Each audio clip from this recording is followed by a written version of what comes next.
Maybe you've seen the headlines this week and thought of me. I know a few of you were amazingly quick to link me on Twitter. 3 men arrested in Illinois case are charged with Bloomington mosque bombing. The degree to which I earned the application of this sounder is debatable, but I'll play it anyway just to make sure I'm clear with those of you who rightly expect me to hold myself to the same standards to which I hold others. You are fake news. Very fake news. And for those of you who are new around here, let me briefly explain the story and my involvement with it. Back in August, there was a bombing at a large mosque in Bloomington, Minnesota, where an attacker allegedly threw an explosive into the imam's office in the early morning hours, injuring nobody and doing minimal damage. Before any evidence was available, before a culprit was identified, let alone a motive, politicians and media began declaring this incident a hate crime and pressuring the president to address it as such. All the while, the mosque took in over $100,000 via GoFundMe, which apparently wasn't spent on additional security, because only 2 months later in October, the same mosque was allegedly the target of a failed burglary, viewable by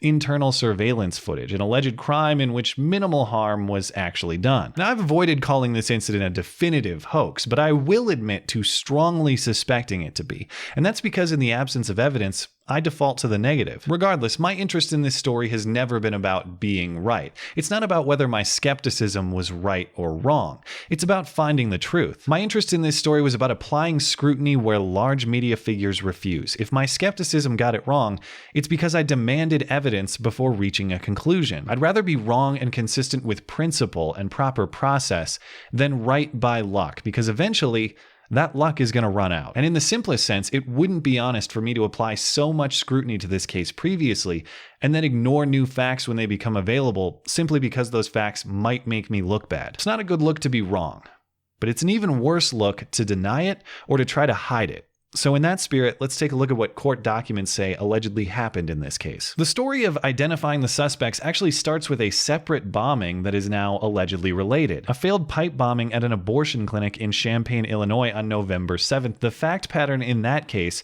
is similar to the Minnesota mosque case. Broken glass, an explosive tossed inside, except in this case, that explosive failed to detonate. Flash forward to December 26th, the sheriff in neighboring Ford County, Illinois received a tip and photographs from an informant who said he had seen guns and bomb-making materials inside the home of one of the suspects, Michael Hari. On January 27th, a second informant tipped the FBI that Hari and the 2 other suspects, Michael McWhorter and Joe Morris, were responsible for the Minnesota mosque bombing as well as the abortion clinic bombing. This informant said he previously worked with Hari and reported seeing illegal automatic firearms in the group's possession and, while drinking one night, spoke with them about the mosque bombing. This informant claims Hari was going to pay the group $18,000 for their participation in the attack. Enterprise car rental records show Hari rented a pickup on July 27th, returning it August 6th with mileage consistent with a round trip to Bloomington, Minnesota. On March 10th, when confronted with his involvement with the illegal firearms,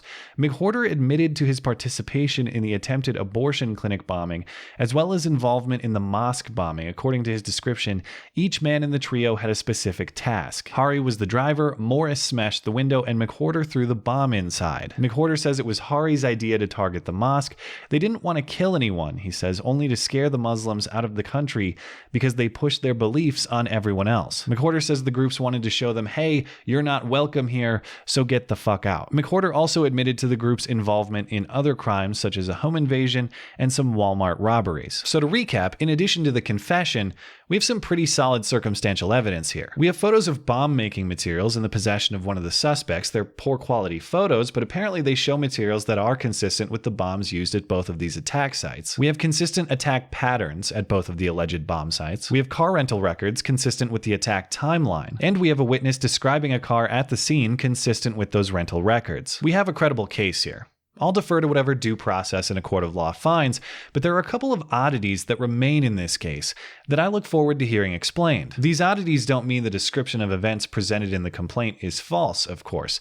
They're just things that, to me, don't quite make sense yet. First, why would these men drive over 500 miles to suburban Minneapolis just to carry out this attack? Records I see show some 70-plus mosques in Illinois, including in the Champaign area, and dozens in Chicago. If the complaint is accurate, these guys chose to bomb an abortion clinic in their immediate neighborhood? Why would they drive so far just for this mosque? As news coverage indicates, there's currently no clear explanation for that. Second, if these guys were doing this for the cause, if they really believed in trying to scare Muslims out of this country, if they believed that was the right thing to do, why was the alleged payment offer of $18,000 even necessary? It's not that the money disproves anything. It just seems weird that a group that was already acting violently with hateful intent needed some financial incentive to keep doing what they were already doing. And third, nothing in this complaint speaks to that bizarre burglary that allegedly occurred at this mosque in October. The one where the gorilla-masked men allegedly tried unsuccessfully to steal a safe, but left without actually taking anything of significant value at all. Does the strangeness of that case invalidate the claims of fact made about this bombing? Of course not. It just means there's a larger pattern of yet-to-be-explained crime at this mosque beyond the bombing itself. Anyway, this case has been a good test for everyone covering it, myself included. In the absence of evidence, don't make claims of certainty or you risk looking foolish later. Perhaps I looked foolish in this case. Perhaps not, but I won't stop challenging media coverage that presents things to us as true without proper evidence to support. If they got it right this time, they did so through luck, not through integrity and not through proper process. And no matter what, I will be there next time to make sure they aren't so lucky. And I expect all of you to hold me to that same standard. And I appreciate those of you who do. Thanks as always for listening and for supporting this channel always. Appreciate that thoughtful discussion down below and especially over on Twitter. That is at ML Christiansen. You're always welcome to coming out and chat in my live streams. Those are linked down in the description. Looking forward to it. Goodbye.